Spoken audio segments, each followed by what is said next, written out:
हर घर का श्रृंगार सनातन।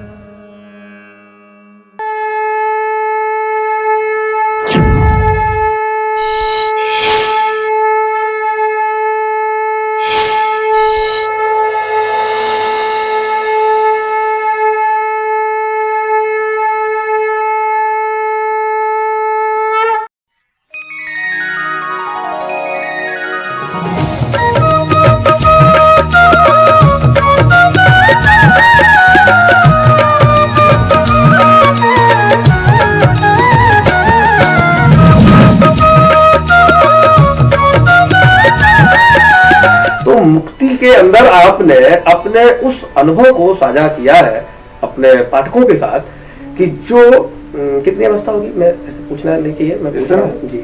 मैं 69 वर्ष का हो गया हूँ। 69 ओके। तो दर्शकों आप समझ सकते हैं कि हमारे साथ जो हमारे युवा साथी हैं इनकी इस शरीर की उम्र 69 है।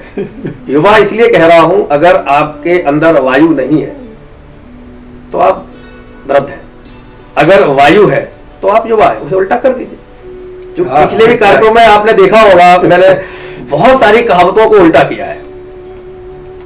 उल्टा क्यों किया है? क्योंकि मैं ये भी कहना चाहता हूं कि ये जो आप है इस समय, ये माया का देश है, ये सिर्फ प्रभु की छाया भर है। इसको थोड़ा उल्टा कर दीजिए, माया को उल्टा कर दीजिए, माया से दूर भागिए, प्रभु मिल जाएंगे, परमात्मा मिल जाएंगे। बिल्कुल।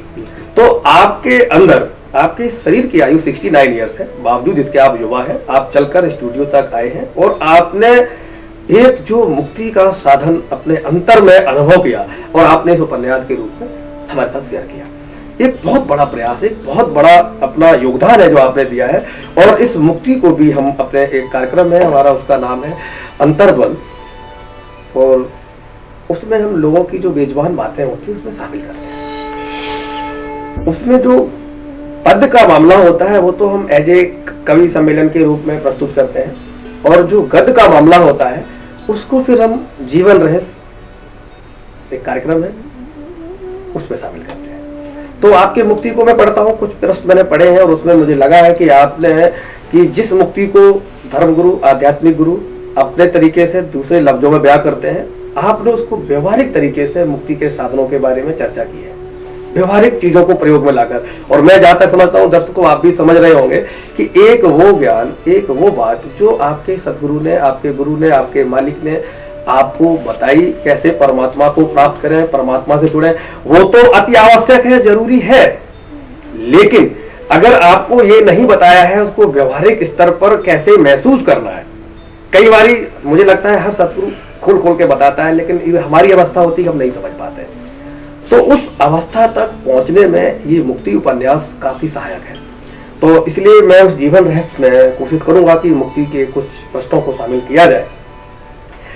दूसरा मेरा एक बड़ा ही साफ गोई से इस पूरी चर्चा को शूट करने के पीछे जो मकसद है, मैं ये जानना चाहता हूं कि अगर आप प्रोडक्शन हाउस में हमारे जुड़ गए तो आपकी व्यवसायिक क्या अपेक्षाएं होंगी?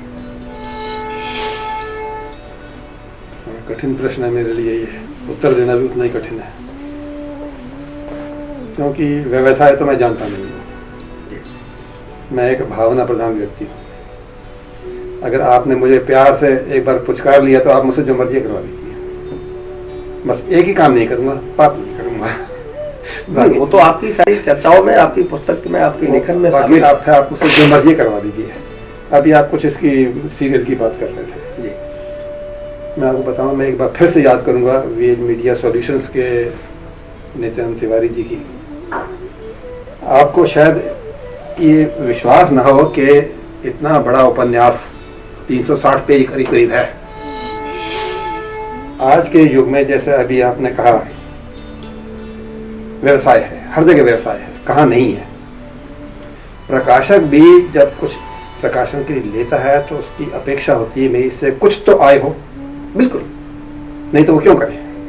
घोड़ा घास से दोस्ती नहीं करेगा। बिल्कुल, कहावत भी है, घोड़ा घास तैयारी करेगा तो खाएगा क्या? खाएगा क्या? मैं इसके छपवाने के लिए, मेरा पहला उपन्यास है, इसको छपवाने कहाँ कहाँ नहीं भटका हूँ और लगभग सब जगह निराश हो गया हूँ, क्योंकि हर एक कहता है इतना पैसा दीजिए हम कर देंगे। मैंने कहा मैं रिटायर आदमी हूँ, पेंशन भोगता हूँ, आप मुझसे ऐसी आशा करते हैं, मैं नहीं छपवाना पसंद करूँगा। सौभाग्यवश मुझे ये नित्यानंद जी मिले हैं। और मैं आपको एक फिर से कहूँगा, आप जरूर हैरान होंगे कि उन्होंने ये प्रकाशित करने के लिए मुझसे एक पैसा नहीं दिया, पैसा दिया।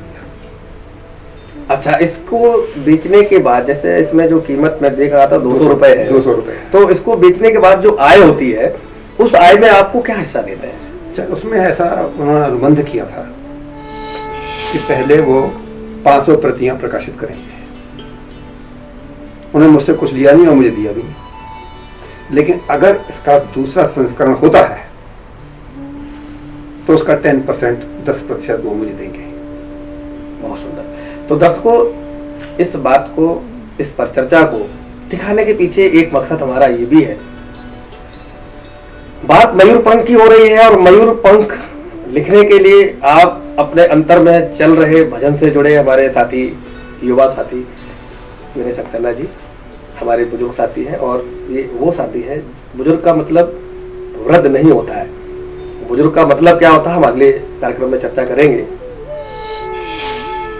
जो अंतर में भजन से जुड़ता है उसके लिए कोई भी ऐसा रहस्य नहीं रह जाता है जिसको वो रहस्योद्घाटित ना कर सके। तो आपने बड़ी ही साफगोई से रक्षा मंत्रालय से भारत सरकार के सेवानिवृत्ति प्राप्त करने के बाद साहित्य सृजन जो किया है, निश्चित तौर से सराहनीय है, प्रशंसनीय है, उपयोगी है, सारगर्भित है और उसको जीवन में कहीं ना कहीं ढाला जा सकता है। निश्चित तौर से हमारा भी एक प्रयास रहेगा कि आपके इस लेखन को और आगे बढ़ाया जाए, जैसे कि किसी पब्लिशर ने बहुत अच्छा सहयोग और रचनाओं को अपना वरद हस्त दिया और इस काबिल हो पाई कि आज वो जन जन के हाथों में है। हमारे बीच, हमारे दर्शकों के बीच भी ऐसे लेखक हैं जो बहुत कुछ लिखते हैं या नहीं लिखते हैं, फिर भी अंतर्मन तो उनके अंदर भी होते हैं। अगर वो लिखते हैं और चाहते हैं अपनी बातों को हमारे साथ साझा करना कि किस तरह से वो भजन करते हैं, किस तरह से वो भजन में होकर के मात्र संगीत ही नहीं, जीवन से जुड़ी और भी बहुत सारी चर्चाएं हैं और भी बहुत सारी बातें हैं, उसमें भी भजन सहायक होता है। कहां कहां सहायक होता है भजन? मैं कहता हूं जब सस्ती में हम परमपिता परमेश्वर की इच्छा से आए, भजन के माध्यम से ही नीचे आए। अब जो भजन वो कौन सा था जिसको पकड़कर हम नीचे आए हैं, उसी भजन को पकड़कर हम ऊपर जा सकते हैं। बातें घुमा फिरा के नहीं, मैं बिल्कुल सीधी कह रहा हूं कि अगर उस परम तत्व, उस परमात्मा से फिर से मिलाप करना है तो आपको फिर से उसका अभ्यास करना पड़ेगा, उस ऐसे उपक्रम का जो आपको परमात्मा से मिला दे। बाकी चर्चा मैं अगले अंक में करूंगा, अगले एपिसोड में करूंगा कि हमारे दूसरे साथी हैं, उन्होंने बड़ी इच्छा हमारे साथ जाहिर की कि हम राजपूत जी ये शेयर करना चाहते हैं आपके साथ बैठ करके कि आखिर में हम परमात्मा को अपने बीच कैसे महसूस करें। तो इसके बाद जो हमारा जो चर्चा का विषय है उसमें आप देखेंगे कि परमात्मा अगर हमारे बीच है, और चूंकि वो तो हर कण कण में है, हर जगह है, हर वक्त है, वो हम है कि उसे महसूस नहीं कर पा रहे, अनुभव नहीं कर पा रहे, तो उसको बिल्कुल प्रायोगिक तौर पर या बिल्कुल टस्ट करके किस तरीके से महसूस किया जाए, कैसे ये कहा जाए कि नहीं यही परमात्मा है। बस यहीं पे भजन आ जाता है।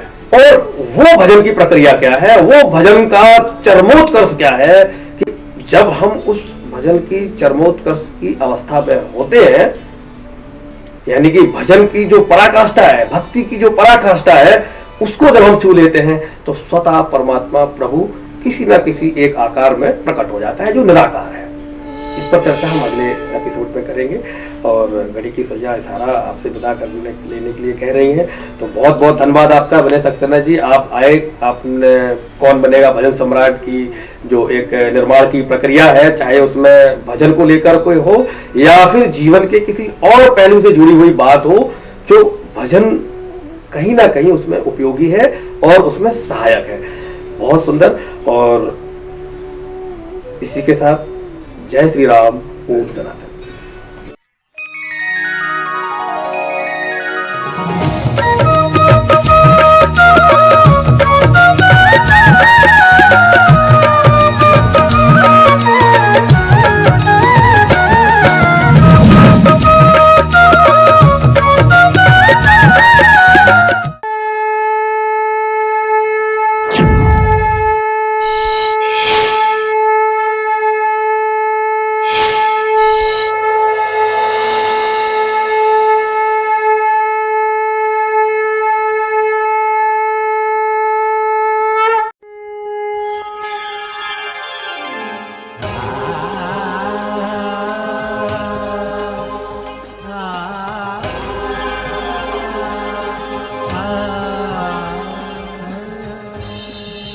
घर घर का श्रृंगार सनातन।